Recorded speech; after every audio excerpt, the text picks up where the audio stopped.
You know, you got this like, anytime I mention your name or my old interview with you or your name comes up anywhere, there's always this Fed association with it, right?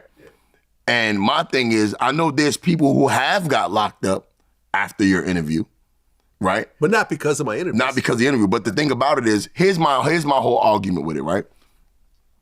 All you do is interview people, right? You ask them questions. They don't have to answer the questions. Right. You know how I like the way he answered your line of questioning? PeeWee Longway. Yeah. I love the way he answered. He denied everything. When I listen to your music and I look at your album covers and stuff like that, I'm seeing a lot of blue. The color blue seems to be very prominent. It's a nice color, my boy. It's a nice color. It ain't nothing like that. Now, I assume there's a Crip thing going on? Nah, just a nice color. Just a nice color? Yeah. No cripping going on? No, nothing. You know, growing up in that type of environment, a lot of people start to hustle early. Like, how old were you when you first started hustling? I wasn't hustling, man. I was a school guy, man. Going to school, handling my business, man, you know. You 100% legal? You were good? Yeah. Doing everything by the book? Doing it by the book, man. Making sure it happened. Okay.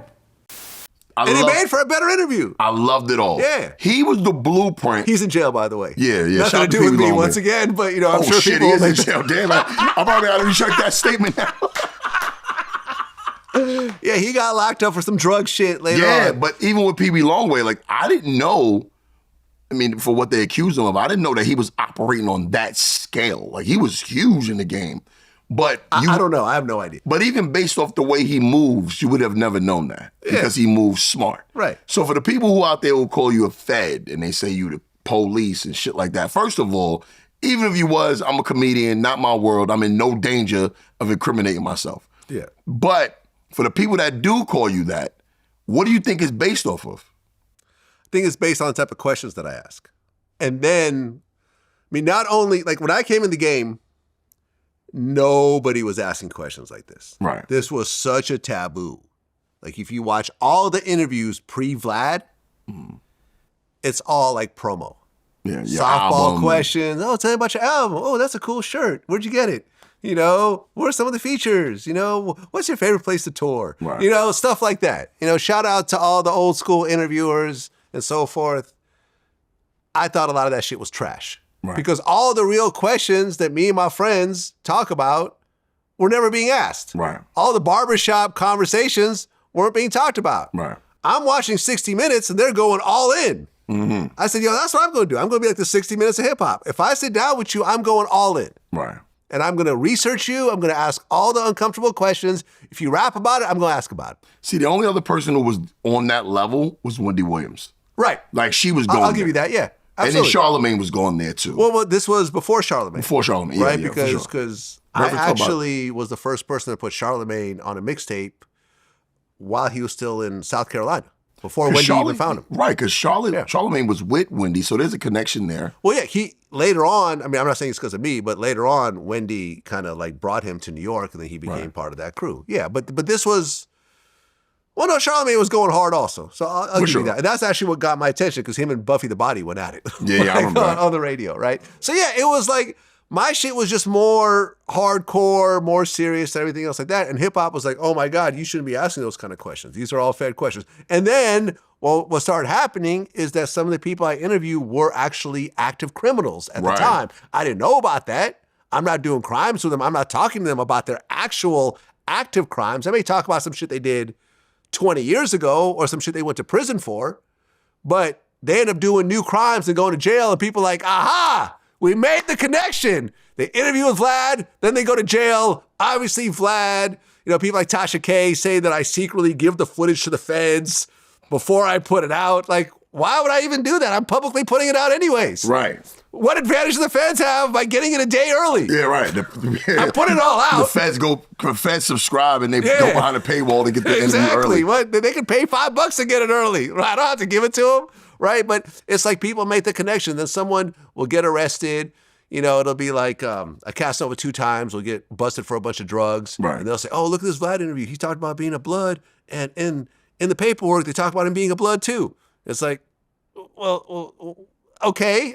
Like, what does that have to do with his arrest? Didn't you interview AR App? I did. Yeah, like that. Once again, ask Arab if my interview had anything to do with his actual conviction. Arab, I was saying that because Arab was a guy. Shout out to him.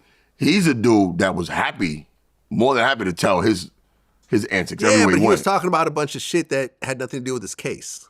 Right. So people like to say, oh, you're the reason why Arab is in prison. But Arab will tell you, I have nothing to do with why he's in prison. There was a snitch in that crew that told on everybody. Mm-hmm. That's why he's in prison. Mm-hmm. And during the sentencing, he was kind of mean mugging the judge, and the judge threw the book at him because of that. Mm. It's very unfortunate. I love Arab. Dark Low, all those Philly dudes, like I really rock with them. Yeah. You know, and you have certain people, and this is what annoys me, is that certain people, like, they hate me because they think I have something to do with that. Right. But Arab will say I had nothing to do with that. Right. People think I had something to do with Taxstone. Taxstone will say I had nothing to do with that. Definitely didn't have nothing to do with Taxstone. Yeah, Casanova, he'll say I had nothing to do with it. Like, you could ask anybody who's actually convicted, they say, oh, Vlad's probably paid him off. Like, you know, there's always a reason for it. But if you look through the paperwork, if you look through the actual transcripts, you'll see that nothing I did ever hurt anybody later on. Right. Except for maybe Keffe D. But Keffe D wrote a book about it. Yeah, Keffe D. What's going on with that? You know what's going on with the Keffe D cases? It's pushed to later this year. Now, people are saying like Diddy, his troubles aren't over because of the Keffe D situation. Do you think they're going to convict him on that too? No. Any findings on that? No. Because you can't just say Diddy paid me to kill Tupac. Prove it. Right. And you're dealing with someone who's got a lot of money to fight it. For sure. So prove it. Show me the recording of him saying that. Show me the bank transfer. Right. You know, because allegedly it was like $1 million. Right. Now, there's the theory that Eric Von Zip was the go-between and Diddy paid Von Zip and he was supposed to give the money to Keffe D and Von Zip ended up buying a club with the money, you know, because he robs people. That's what he was doing when he was alive. But at the end of the day, trying to jump to that conclusion is almost impossible. Mm-hmm. And I've talked to Greg Kading, you know, the cop that actually got Keffe D, you know, to confess, and every other expert, whatever else, they all said, it's not going to happen. Yeah. The documentary is a documentary, it's entertaining, but good luck trying to prove that. Would you ever do like a documentary on everything you've done over the years? Would you ever think about doing something like that? I mean, I've had, be kind of dope. Yeah, I've had conversations about this, and for me to do that, a director that I really admire would have to approach me and said that they're going to do it. You wouldn't do it yourself? Maybe at some point.